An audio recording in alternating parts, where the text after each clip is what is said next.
Bismillahirrahmanirrahim. Assalamualaikum warahmatullahi wabarakatuh.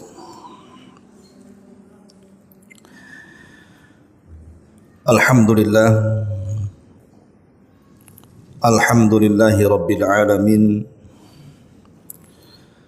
Wa bihi nasta'in wa ala umurid dunya waddin wassalatu wassalamu ala ashrafil anbiya'i wal mursalin Sayyidina Muhammadin wa ala alihi wa sahbihi ajmain, amma ba'du.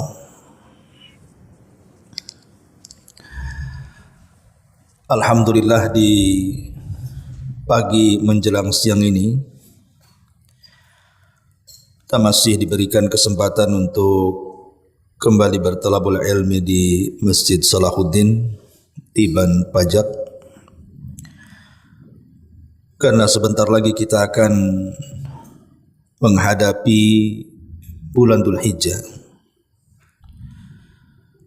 di mana banyak amalan-amalan yang terdapat di dalam bulan Dzulhijjah. Bahkan ada satu hari di mana hari ini merupakan hari-hari terbaik dunia. Itulah yang disebut dengan Ashrul Awal min Dzulhijjah, 10 awal bulan Dzulhijjah. Para ulama mengkategorikan bahwa 10 awal bulan Dzulhijjah itu adalah hari-hari terbaik dalam dunia. Lah, di hari-hari terbaik dalam dunia ini ada satu syariat yang sangat agung, yang merupakan syiar daripada syiar-syiar Islam yang mulia. Syariat itu adalah al-udhiyatu, menyerahkan hewan kurban kepada Allah Subhanahu wa ta'ala sebagai bentuk hadiah kita kepadanya. Dan tentunya syariat kurban ini bukan hanya syariat yang disyariatkan kepada kita saja sebagai umat Islam, tapi syariat ini sudah lama disyariatkan oleh Allah Subhanahu wa ta'ala kepada para nabi dan rasul. Dan yang pertama kali memberikan contoh syariat ini adalah Nabiullah Ibrahim alaihi salatu wassalam, yang ma'ruf kisahnya dicantumkan dalam surah As-Saffat ayat 111, 102 sampai 111. Allah Subhanahu wa ta'ala berfirman, "Falamma balagha ma'ahu as-sa'ya." Ketika Nabi Allah Ismail alaihi salam sudah mencapai usia yang cukup, ada yang mengatakan usianya belasan tahun.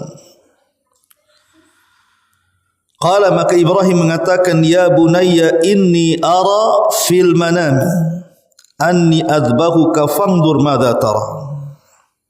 Wahai anakku, aku melihat dalam mimpiku aku menyembelih dirimu, maka lihat apa yang bisa engkau beri saran kepadaku. Qala, maka Nabiullah Ismail mengatakan, "Ya abatif al-ma tu'mar, satajiduni insyaallahu minas sabirin." Wahai ayahku, lakukan apa yang diperintahkan Allah, dan engkau akan mendapatiku termasuk orang-orang yang sabar jika Allah berkehendak. Falamma aslama wa tallahu lil jabin wa nadainahu ayya Ibrahim qad saddaqta ru'ya innaka dzalika nazzil muhsinin. Ketika keduanya sudah berserah diri, siap melaksanakan perintah Allah Subhanahu wa ta'ala, di mana Ibrahim hendak menyembelih Ismail dan pisau pun sudah dijalankan di lehernya, maka Allah Subhanahu wa ta'ala berfirman, dan kami panggil Ibrahim dari langit, ya Ibrahim, engkau sudah membenarkan mimpimu. Begitulah kami akan balas atas perbuatan orang-orang yang berbuat baik. Inna hadza lahuwal bala'ul mubin. Ini semua adalah ujian yang sangat nyata bagi Ibrahim. Wa fadainahu bidzibhin azim wa tarakna alaihi fil akhirin. Maka kami ganti Ismail dengan penyembelihan yang sangat besar dan kami tinggalkan cerita ini untuk dikenang bagi orang-orang setelahnya. Salamun ala Ibrahim, keselamatan atas Ibrahim. Kadzalika nazzil muhsinin innahu min ibadinal mu'minin. Begitulah kami akan membalas orang-orang yang berbuat baik dan sesungguhnya Ibrahim termasuk hamba kami yang beriman. Dari ayat ini kita tahu bahawa pensyariatan kurban itu dimulai dari pensyariatan di zaman Nabi Ibrahim. Ketika Allah Subhanahu wa taala hendak menguji Ibrahim dengan cara menyembelih putranya Ismail. Karena Allah Subhanahu wa taala ingin menguji kecintaan Ibrahim, karena Ibrahim itu kan disematkan padanya Khalilur Rahman, kekasih Allah. Yang namanya kekasih tidak boleh membagi cinta. Maka ketika kemudian Allah Subhanahu wa taala menguji Ibrahim, apakah kecintaan Ibrahim masih tulus 100% kepada Allah ataukah sudah berbagi kepada Ismail sebagai putra pertama yang diidam-idamkan sejak lama? Maka Allah Subhanahu wa taala perintahkan Ibrahim lewat mimpi untuk menyembelih putranya Ismail. Di sini terjadi ujian besar dan berat bagi Ibrahim. Tapi Ibrahim adalah Khalilur Rahman, kekasih Allah Subhanahu wa taala, tidak mungkin membagi kecintaan dengan makhluknya.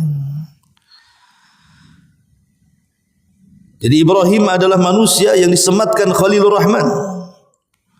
Tidak mungkin membagi kecintaan dengan makhluk-makhluk Allah selain daripada Allah Subhanahu wa taala.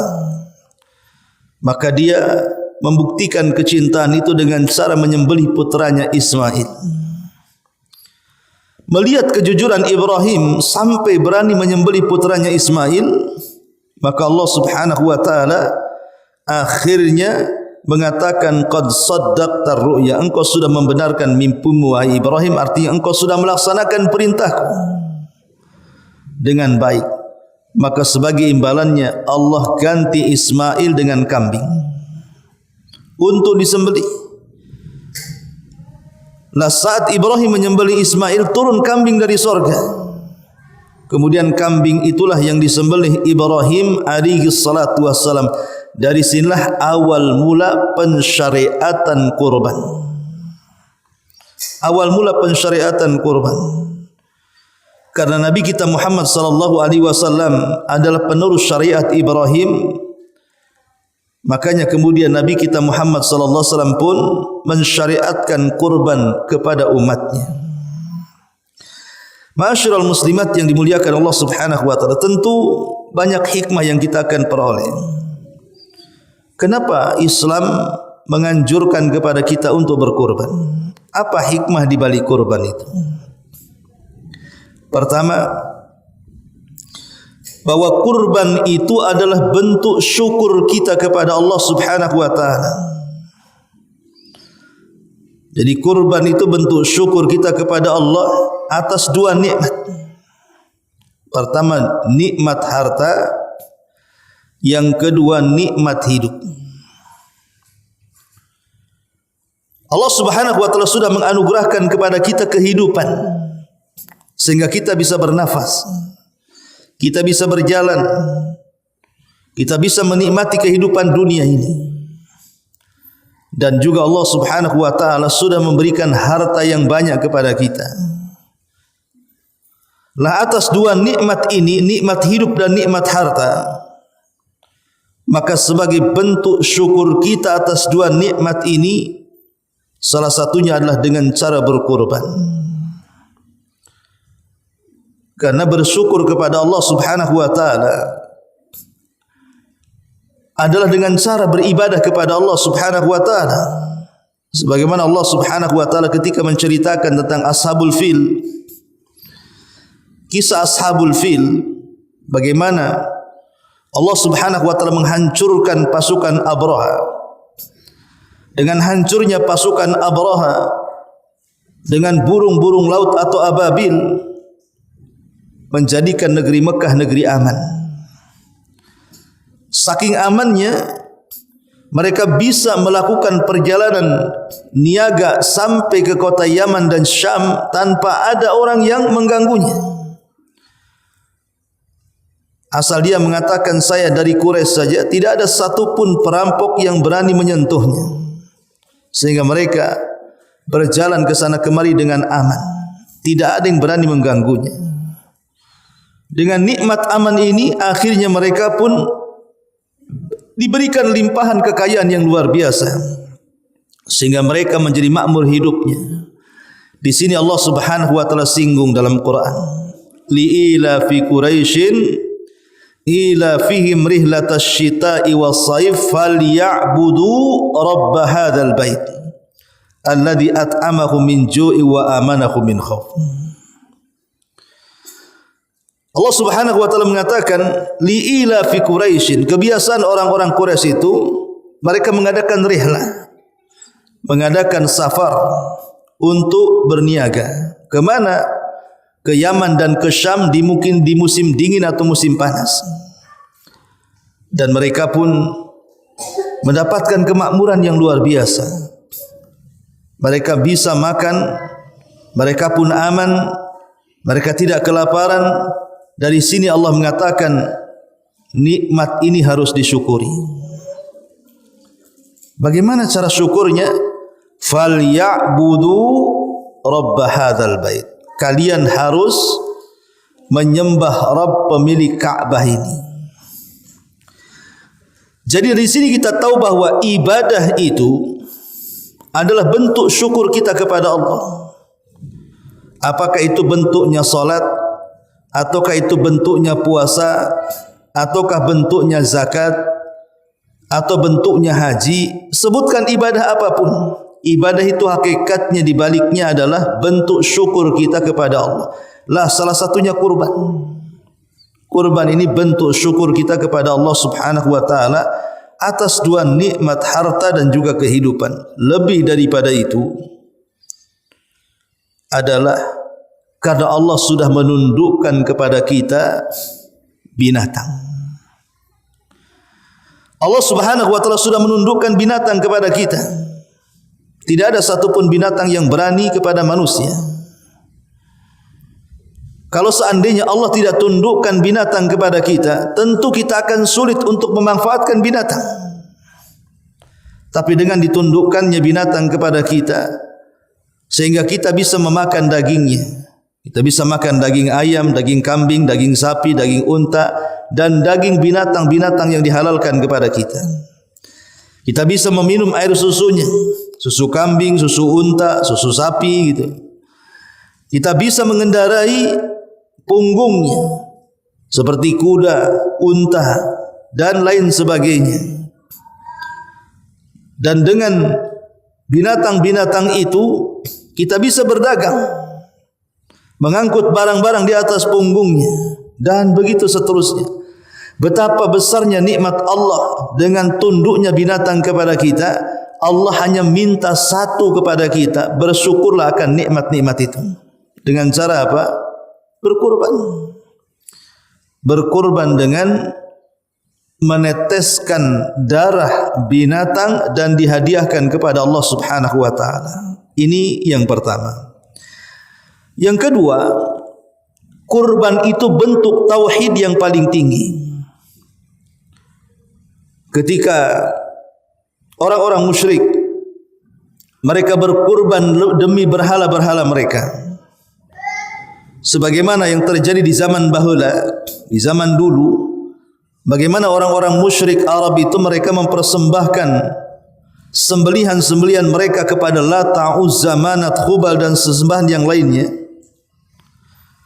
Dan itu berlaku pada zaman sekarang. Seperti kita lihat ada di beberapa tempat yang mungkin zaman dululah saya pernah dengar gitu ya. Apabila orang membuat jembatan, kalau ingin jembatan ini kokoh, harus dikurbankan binatang, kemudian kepalanya dikuburkan di jembatan itu. Ataupun membuat rumah, harus ada kurbannya, entah berupa menyembelih ayam atau yang semacamnya. Dan kita sering mendengar bagaimana di tempat-tempat tertentu, di bukit-bukit, di rawa-rawa gitu ya. Sampai dulu pernah saya dengar di lumpur lapindo dilempari kambing gitu ya, dan macam-macam kan. Untuk apa coba? Mereka berkeyakinan dengan kurban ini bisa meredakan amarah atau membawa keuntungan. Seperti yang dilakukan oleh orang-orang yang tinggal di laut selatan tuh. Kalau acara petik laut, mereka melempar kepala kerbau ke lautan, mempersembahkan kepada Nyai apa itu? Nyai Blorong tuh, Nyai Roro Kidul tuh. Intinya bahwa itu masih terjadi hari ini. Yang seperti itu berkorban kepada jin, kepada setan gitu ya. Atau orang datang ke dukun. Terkadang dukun-dukun tertentu itu menyuruh kita itu untuk menyembelih binatang supaya bentuknya, agar praktek perdukunannya makin mujarab katanya. Lah karena kurban ini dijadikan oleh orang-orang musyrik sebagai fasilitas penyembahan kepada selain Allah, maka jikalau kita sebagai orang-orang yang ahli tauhid kemudian mempersembahkan kurban ini kepada Allah Subhanahu wa taala, maka ini bentuk penyelisihan kita ahli tauhid kepada orang-orang musyrik. Sebagaimana orang-orang musyrik mereka menyembelih kepada selain Allah, maka kita orang-orang yang mentauhidkan Allah hanya menyembelih karena Allah Subhanahu wa taala. Makanya kenapa kurban ini bentuk tauhid. Kata Nabi sallallahu alaihi wasallam, "Man dzabaha li ghairillahi faqad asyrak." Siapa yang menyembelih bukan karena Allah Subhanahu wa taala, maka dia telah menyekutukan Allah Subhanahu wa taala. Ini yang kedua. Yang ketiga, bahwa kurban itu adalah syariat atau syiar daripada syiar-syiar Islam.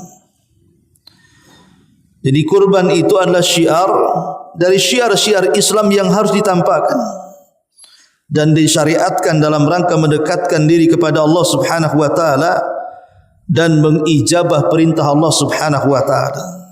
Karena Allah Subhanahu wa taala yang merintahkan kita berkurban, fasalli li rabbika wanhar.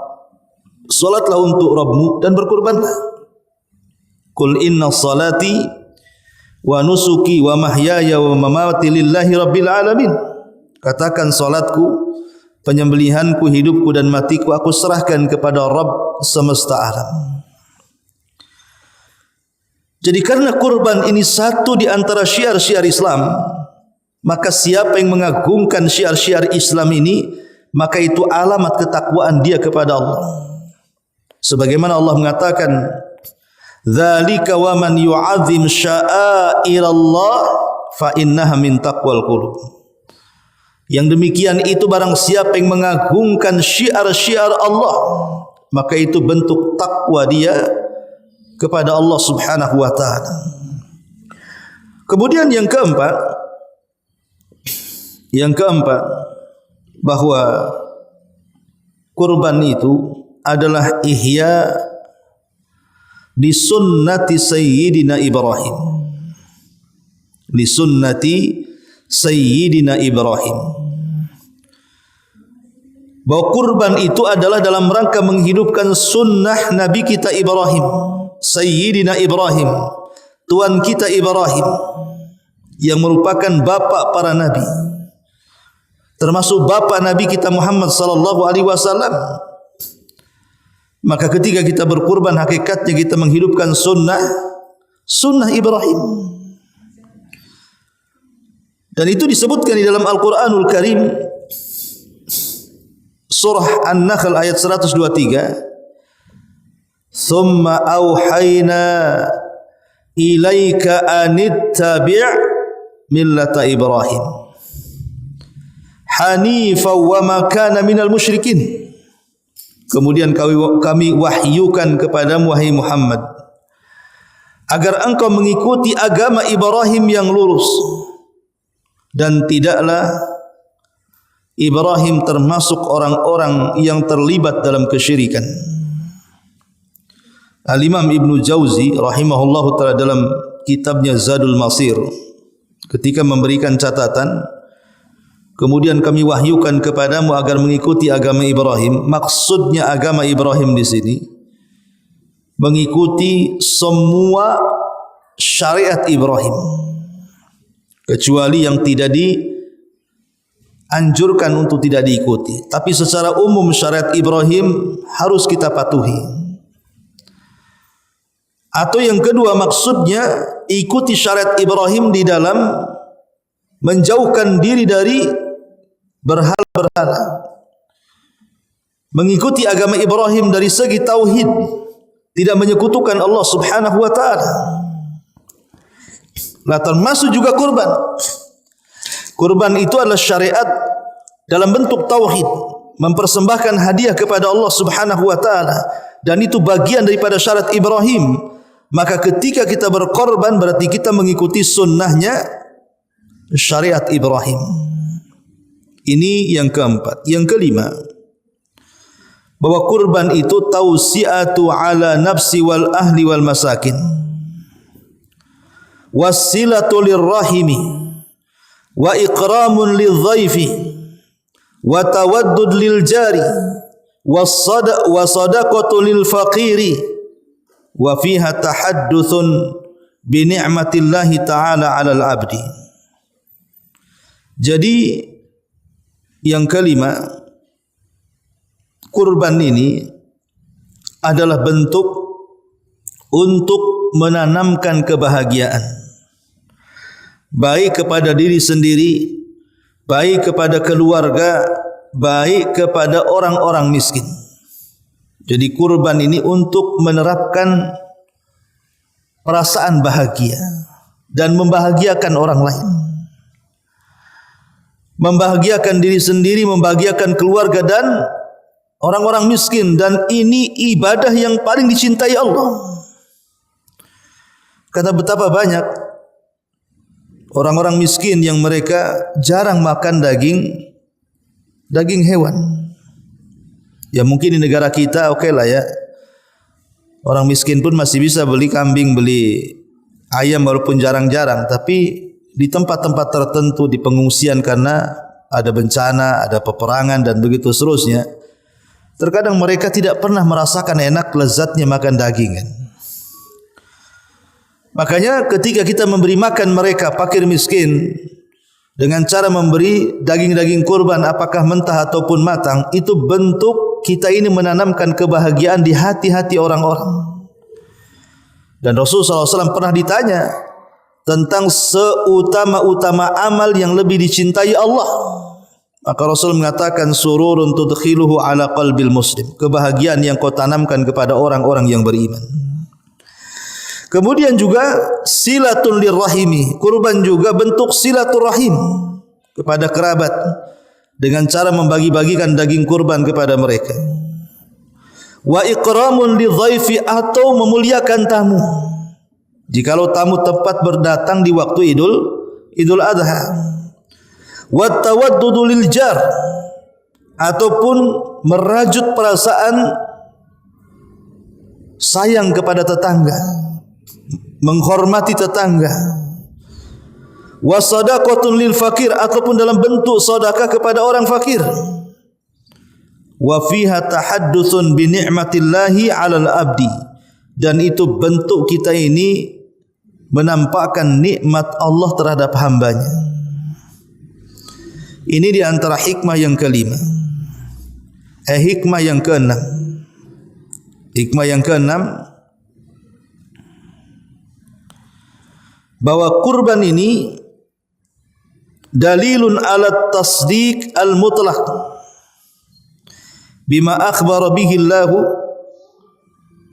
wa syahidun ala sidqi imanil abdi billah wa sur'ati imtithal lima yuhibbuhu wa yarda. Kurban ini dalil ala tasdiqil mutlak. Seseorang membenarkan secara mutlak bima akhbara bihillah, dengan apa yang Allah habarkan dengannya. Artinya ketika Allah Subhanahu wa taala menjelaskan dalam Al-Quran perintah kurban, langsung kita lakukan karena kita membenarkan atas perintah itu. Wa syahidun ala sidqi imanil abdi, bahkan boleh jadi itu bentuk persaksian terhadap kejujuran iman seorang hamba kepada Allah. Wa sur'ati imtithalihi lima yuhibbuhu wa yarda, dan lekasnya kita menjalankan perintah apa-apa yang Allah sukai dan Allah ridhai. Jadi kurban ini bentuk melaksanakan seluruh perintah Allah yang dihabarkan di dalam Al-Quran tanpa ada keraguan. Ketika Allah mengatakan fasalli li rabbika wanhar, salatlah untuk Rabbmu dan berkurbanlah, maka kita katakan sami'na wa ata'na. Kita mendengar dan kita taat, langsung kita laksanakan tanpa ada keraguan. Ini yang keenam. Yang ketujuh, bahwa kurban itu syairatun yata'allam al-mu'min min khilali fi'liha as-sabr. Kurban ini kalau kita melihat ceritanya, kisah Nabi Ibrahim dan juga Ismail, ada pelajaran besar tentang akhlak sabar, tentang akhlak kesabaran. Bagaimana sabarnya Ibrahim alaihi salatu wasallam ketika menjalankan perintah untuk menyembelih putranya, dan bagaimana sabarnya Ismail menerima perintah itu. Dan akhlak sabar itu akhlak yang sangat mulia, karena sabar itu bagian daripada ibadah yang tanpa batas pahalanya.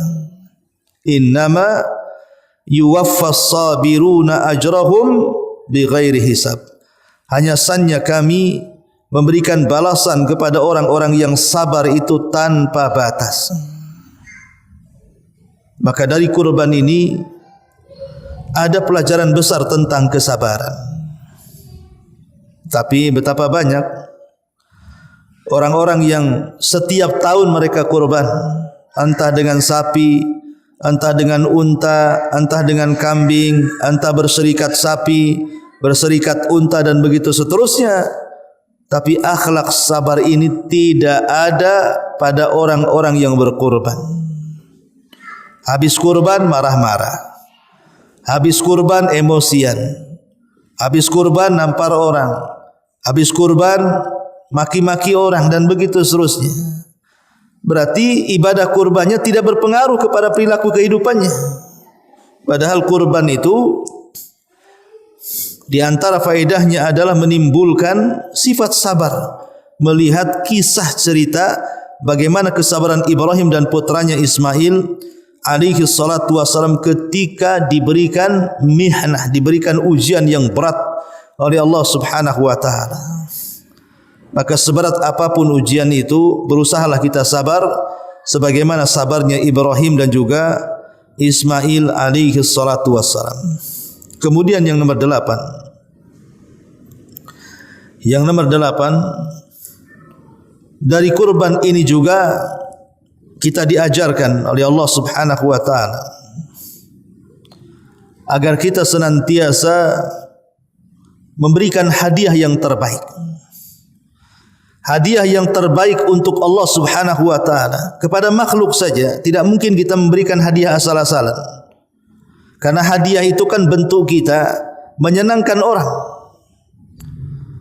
Kalau kita memberikan hadiah kepada orang saja, bagaimana supaya orang yang diberikan hadiah itu senang? Tentu kita tidak asal-asalan. Yang kita senangkan adalah Tuhan yang menciptakan kita, Tuhan yang menghidupkan dan matikan kita, Tuhan yang telah memberikan banyak rezeki kepada kita. Tentu hadiah yang kita persembahkan juga tidak hadiah kecil, harus hadiah yang terbaik. Karena Allah Subhanahu wa taala jamil, Allah itu indah. Allah itu baik, tidak menerima kecuali yang baik-baik. Lihat kisah Qabil dan Habil. Ketika Nabi Adam alaihi salatu wasallam hendak menikahkan dua putranya dengan cara silang, maka Qabil tidak menerima. Karena melihat kembaran Habil itu kurang cantik, sementara kembaran dirinya cantik. Akhirnya kemudian karena salah satunya menolak, Allah Subhanahu wa taala perintahkan kepada Nabi Allah Adam untuk keduanya berkorban. Siapa yang diterima korbannya, maka dia berhak mengambil pasangannya. Akhirnya kemudian berkorbanlah dua putra Adam ini. Habil yang mewarisi sifat ayahnya Adam, dia paham apa yang harus dipersembahkan kepada Allah. Karena dia seorang peternak, dia mengambil kambing yang paling besar, yang paling indah, yang layak untuk dikurbankan. Karena tahu ini adalah hadiah kepada Allah. Tapi Qabil dasar memang sudah penuh dengan penyakit hatinya.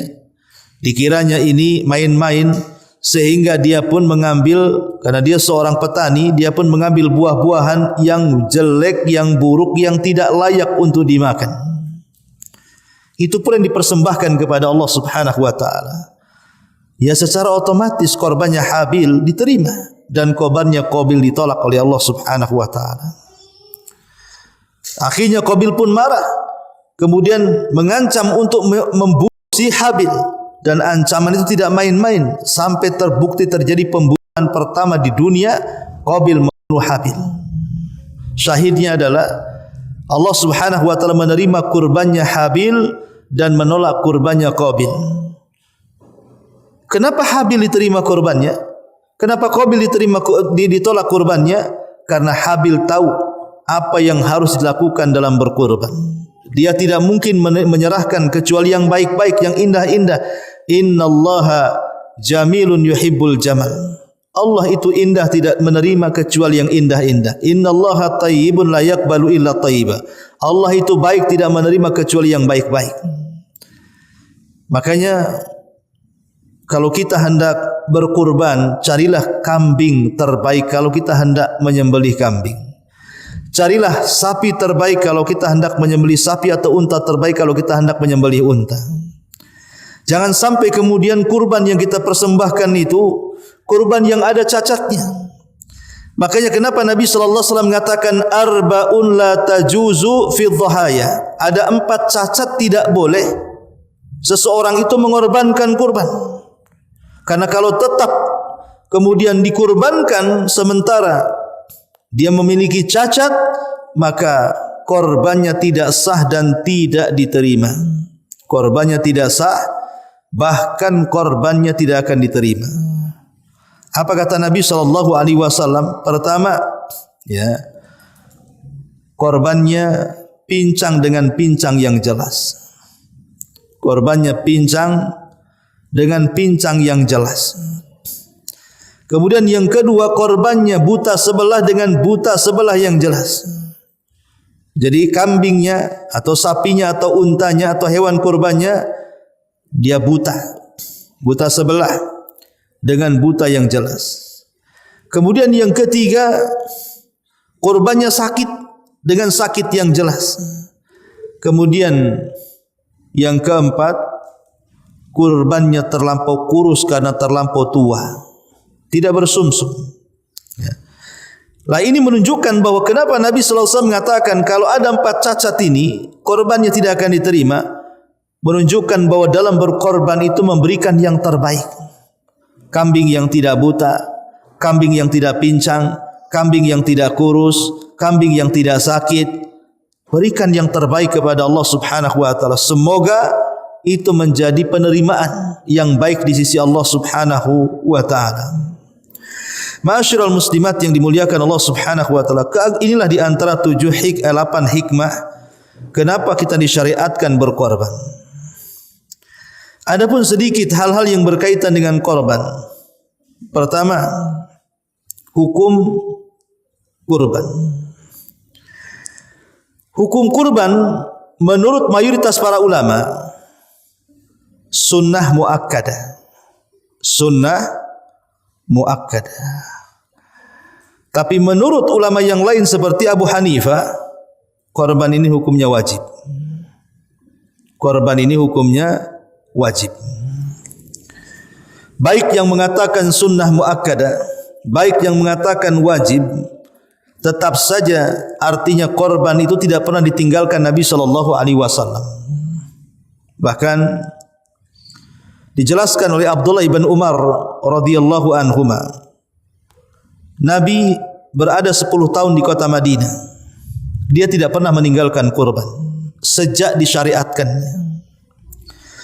Jadi sejak disyariatkannya tahun kedua Hijriah sampai beliau wafat, beliau tidak pernah meninggalkan kurban. Beliau tidak pernah meninggalkan kurban. Oleh karena itulah kalau kita ingin mencontoh Nabi kita Muhammad sallallahu alaihi wasallam, maka contohlah Nabi.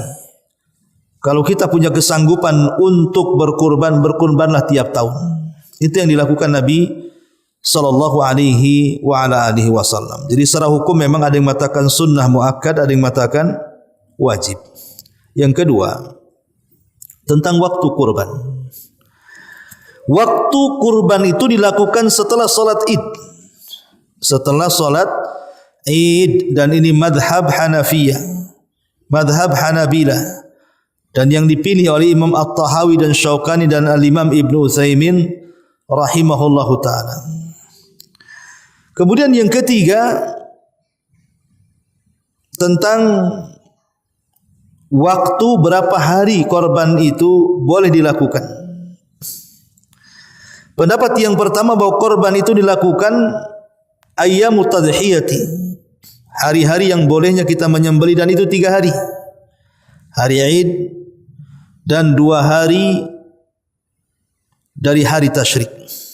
Jadi cuma 3 hari saja, tanggal 10, 11, 12.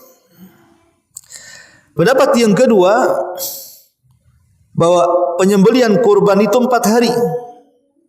Boleh tanggal 10 dan 3 hari hari tasyrik. Dan ini pendapat yang kuat, bahwa korban itu dilakukan 4 hari, hari penyembelihan, dan 3 hari, hari tasyrik. Kemudian berikutnya tentang adab daripada kurban dan sunnah-sunnahnya. Pertama, bagi yang berkorban tidak boleh mencukur rambut, tidak boleh mencukur kuku, memotong kuku, tidak boleh mencukur rambut apapun, mau ketiak, mau kumis gitu ya, apalagi rambut kepala, dan seluruh rambut-rambut yang ada di badan kita tidak boleh dipotong. Dan kuku tidak boleh dipotong juga. Karena Rasul sallallahu alaihi wasallam mengatakan, kata Nabi sallallahu alaihi wasallam, "Man kana indahu dhabhun yuridu an yadhbahahu fara'al hilala dzil hijjati fala yamassa min sya'rihi wala min adfarihi hatta yudhhiya." Barang siapa yang hendak berkorban, kemudian dia melihat bulan Dzulhijjah di awal tanggal 1, maka jangan disentuh rambutnya, dan jangan dipotong kukunya sampai hewan kurban dikorbankan. Dari sini kita tahu bahwa di antara adab bagi orang yang berkorban, jangan mencukur rambut dan jangan memotong kuku. Lalu orang yang memotongnya macam mana kalau seandainya dia memotongnya, mencukurnya? Ulama mengatakan haram hukumnya. Orang yang memotong kuku, orang yang memotong rambut apa saja, maka dia terjatuh kepada keharaman. Kalau dilakukan dari tanggal 1 sampai kurbannya disembelih, itu waktu tenggang tidak boleh mencukur rambut. Kalau dicukur haram, berdosa. Dan ini pendapat Hanabilah, dan juga yang dipilih oleh Imam Ibnu Hazm, Ibnu Qayyim, Syekh bin Bas dan Ibnu Utsaimin rahimahullahu taala. Kemudian masalah yang kedua, boleh meniatkan kurban itu untuk dirinya, kemudian diniatkan juga untuk keluarganya. Jadi yang berkorban satu, kemudian diniatkan satu keluarga, dan itu boleh hukumnya. Membagikan pahala, bukan membagikan hewan kurban. Jadi yang kurban satu tapi dibagi-bagi pahalanya. Begitu yang dilakukan para sahabat Nabi SAW, bahwa mereka terbiasa menyembelih satu ekor kambing kemudian diniatkan untuk satu keluarga. Jadi tidak perlu, Bu, oh tahun ini ibu, tahun depan anak ibu nomor 1, tahun depannya nomor 2, tahun depannya nomor 3, tahun depannya suami, tahun depannya tidak perlu. Ya, cukup satu kambing siapa yang berkorban, entah suami yang berkorban atau istri yang berkorban, kemudian diniatkan satu keluarga. Adapun kemudian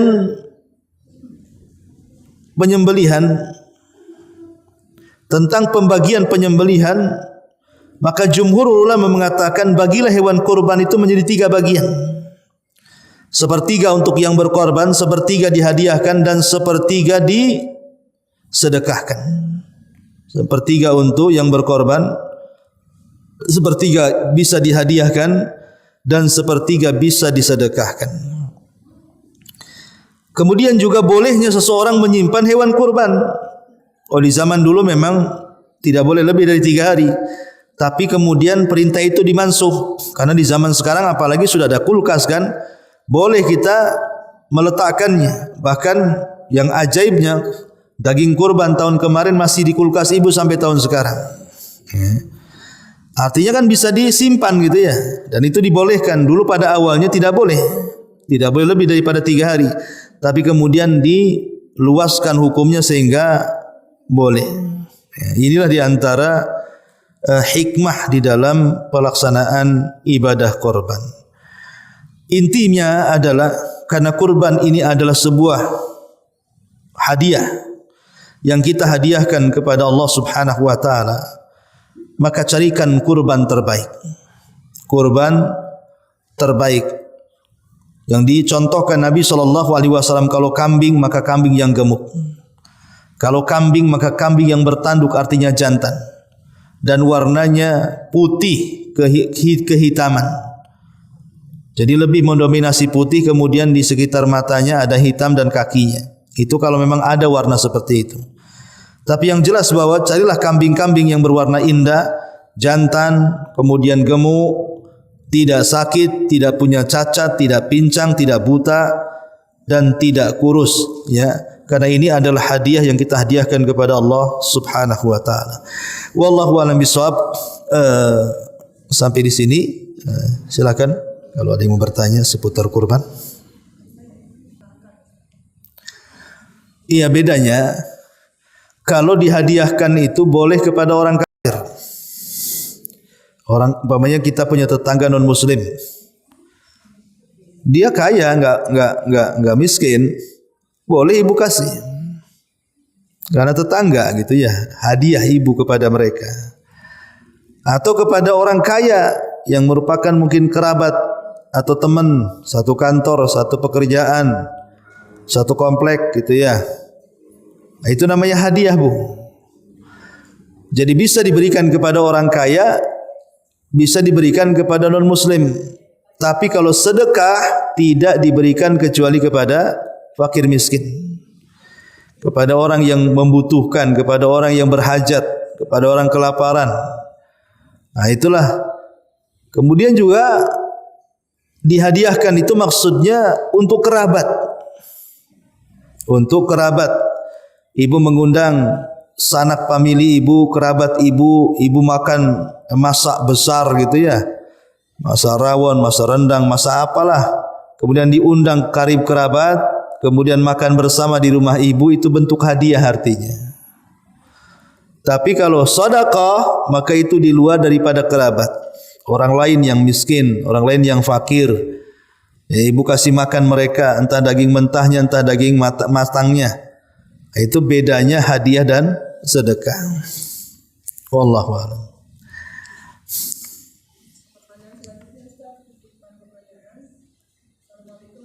Waalaikumsalam. Suami saya insya Allah ikut kurban tahun ini. Pada Allah di hari raya beliau tidak di Batam.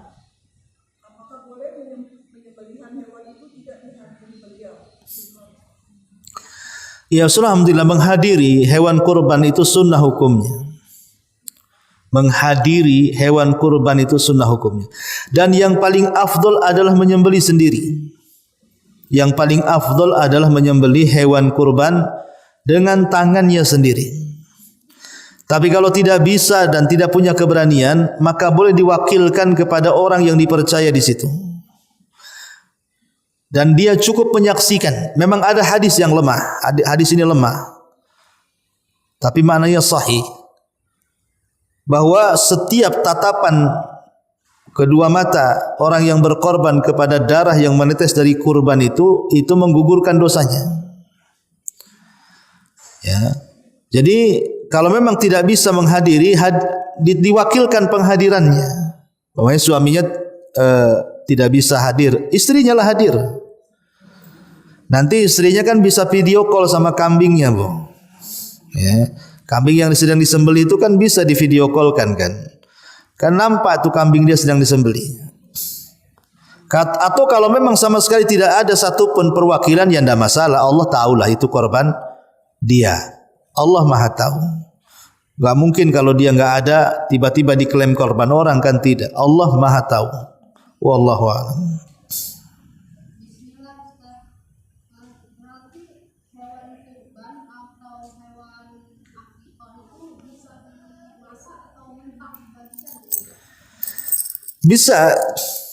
Bisa ibu pakai mentahnya, bisa ibu pakai matangnya.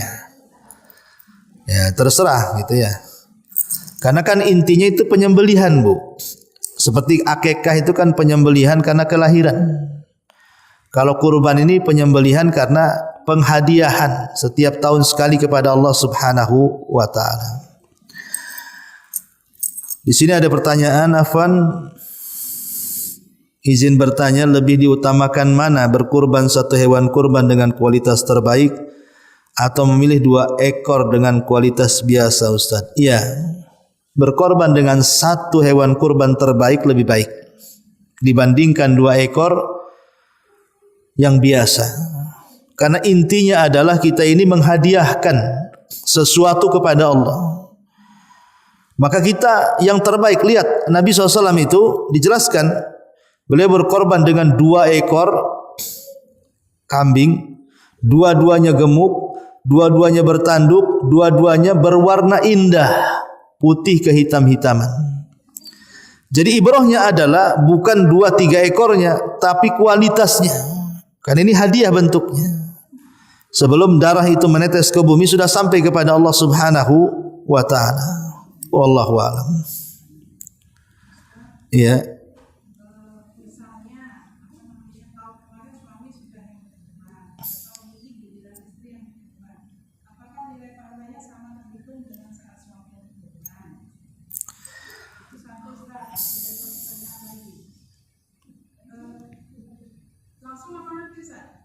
Langsung aja diborong. Terus soal pembagian sepertiga tadi, apakah sudah benar selama ini kita terima atau kita dari panitia kita itu diberikan 2 tengkok berapa itu, Ustaz? Iya.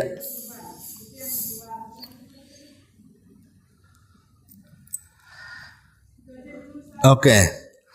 Iya, bismillah, alhamdulillah. Tentang masalah penghususan kurban, tahun kemarin suami, tahun sekarang istri, besok anak-anak, sebenarnya tidak perlu. Ya, selama ibu satu kesatuan, satu keluarga dan belum berpisah, cukup 1 orang saja yang berkorban, diniatkan untuk semua. Kecuali kalau memang ibu punya penghasilan sendiri, bukan uang suami. Ibu punya usaha sendiri, dengan usaha ibu bisa membeli kambing.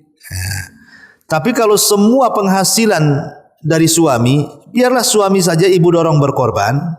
Nanti diniatkan untuk satu keluarga, itu sudah cukup, sama aja. Ini yang pertama. Kemudian yang kedua, soal pembagian.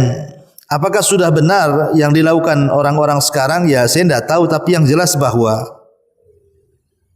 di dalam sunnah dan yang dijelaskan oleh para ulama memang disunnahkan pembagian itu menjadi 3 bagian tadi, sepertiga untuk yang berkorban, sepertiga dihadiahkan, sepertiga disedekahkan. Ya. Tetapi bukan berarti harus seperti itu. Contoh orang yang berkorban itu tidak suka daging. Dia datang kepada pengurus korban. Ini saya berkorban kambing, saya tidak mau makan. Karena saya ini punya kolesterol umpamanya. Tidak bisa makan daging, udahlah korban saja. Saya tidak mau dagingnya. Yang penting saya ingin korban tahun ini. Tidak apa-apa. Ya. Bahkan ada sebagian para ulama mengatakan boleh meminta separuh, Bu. Umpamanya ibu korban, datang ke panitia korban, ini kambing saya, nanti separuh kambing datangkan ke rumah, separuhnya taruh aja di sini, terserah bagi-bagikan kepada orang-orang. Enggak apa-apa. Ya. Atau ibu mengatakan nanti kirim ke rumah sepertiganya ya, 2/3 sudahlah, terserah mau disedekahkan mau dihadiahkan, terserah kan itu. Ya ibu ngomong langsung ke panitia, ngomong begitu. Atau ibu umpamanya mengatakan ini saya antar kambing, saya bayar operasionalnya, menyembeli, menguliti, memotong, mengreseki, ini semuanya antar ke rumah saya. Boleh nggak apa-apa, tapi tega banget nih kayak gini. Kasihan yang udah, ya. Tapi kan secara hukum boleh-boleh saja, karena kan pembagiannya kan bukan sunnah, bukan wajib, itu kan sunnah saja yang diambil istimbat dari hadis Nabi SAW, kul wadakhiru wa tasaddaqu, makanlah, simpanlah dan sedekahkanlah.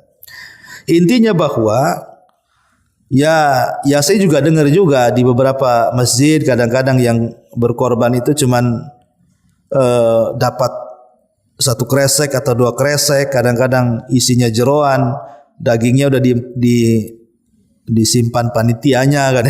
Kan itu oknum lah kan. Tapi yang jelas bahwa korbaner berhak mendapatkan dagingnya. Ngomong sama panitianya. Ibu kalau ngantar korban ngomong sama panitianya, bisa enggak nanti saya dapat 1/3 karena saya ada keluarga. Itu jangan diam aja, Bu. Ya, ngomong langsung ke panitianya. Kalau kata panitia, oh tidak bisa, harus ditentukan dapat 2 kantong. Ibu cari tempat lain.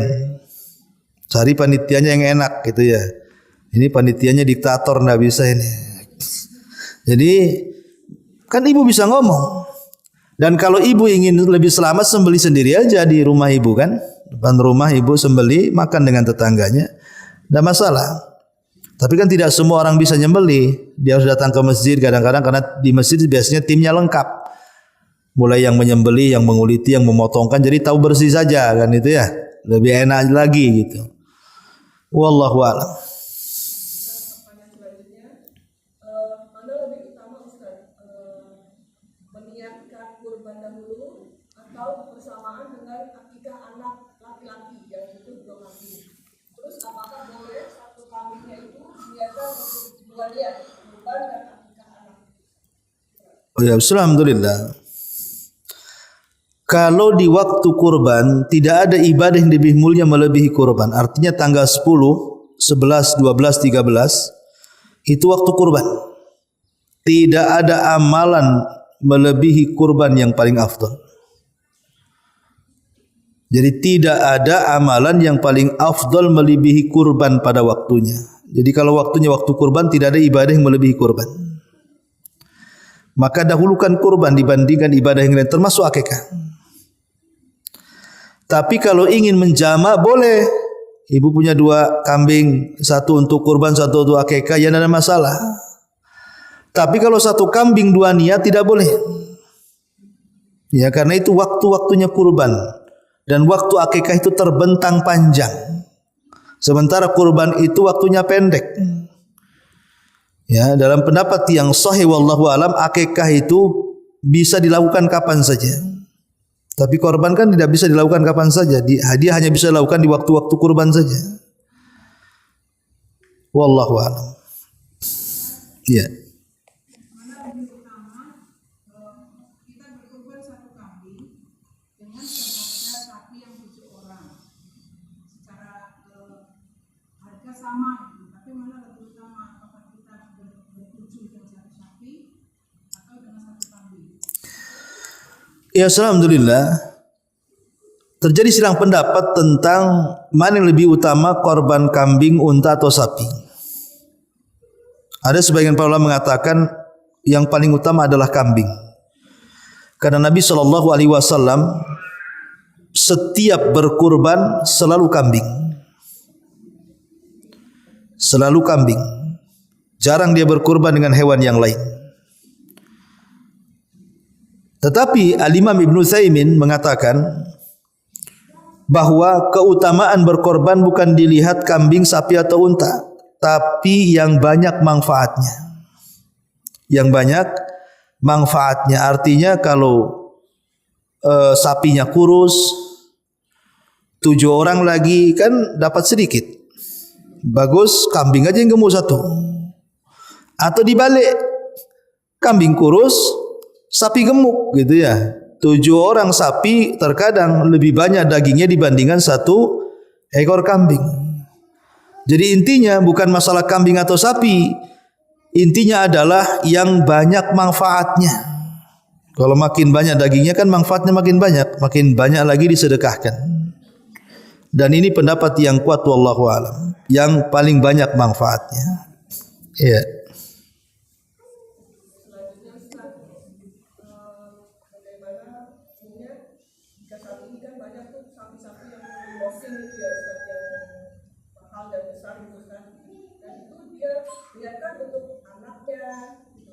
Bukan yang berpenghasilan gitu. Boleh kan satu keluarga tapi yang berpenghasilan juga gitu. Tapi ini untuk anaknya, cucunya gitu. Itu bagaimana hukumnya? Dihususkan. Yang ibu maksud dihususkan gitu ya. 1 sapi, mungkin keluarga kaya gitu ya. Kemudian dia bisa beli sapi lemosen, kemudian dibuat 7 orang, 1 untuk istrinya, 1 untuk bapaknya, 1 untuk anaknya, 1 untuk cucunya, 1 untuk cicitnya, gitu maksudnya. Iya, saya tadi sudah katakan tidak perlu begitu, tidak perlu dibagi-bagi, cukup 1 orang yang berkurban, kepala keluarga, kemudian diniatkan untuk semuanya, nggak perlu kemudian satu-satu. Dan itu sunnahnya seperti itu. Kecuali kalau seandainya terpisah rumah gitu ya, anaknya sudah berkeluarga di sana, udah beda, nggak 1 rumah lagi, anaknya sudah punya anak lagi, udah punya istri, sudah berkeluarga, udah jauh di kota, itu sendiri-sendiri, nggak bisa diniatkan 1 keluarga, dia sudah punya tanggung jawab sendiri bu. Tapi kalau 1 rumah, hidup 1 rumah, dia istrinya, anaknya di situ belum mampu untuk bekerja sendirian, belum mandiri gitu, maka cukup 1 orang diniatkan untuk 1 keluarga. Jadi tidak perlu merepot-repotkan, harus ditain 1 persatu. Kecuali saya katakan tadi sudah pisah, anaknya sudah mungkin tinggal di Pekanbaru sana, yang 1 sudah tinggal di Padang, yang 1 tinggal di Jawa. Ya itu masing-masing mereka lah, karena mereka sudah berkeluarga dan mereka sudah punya tanggung jawab. Wallahu a'lam.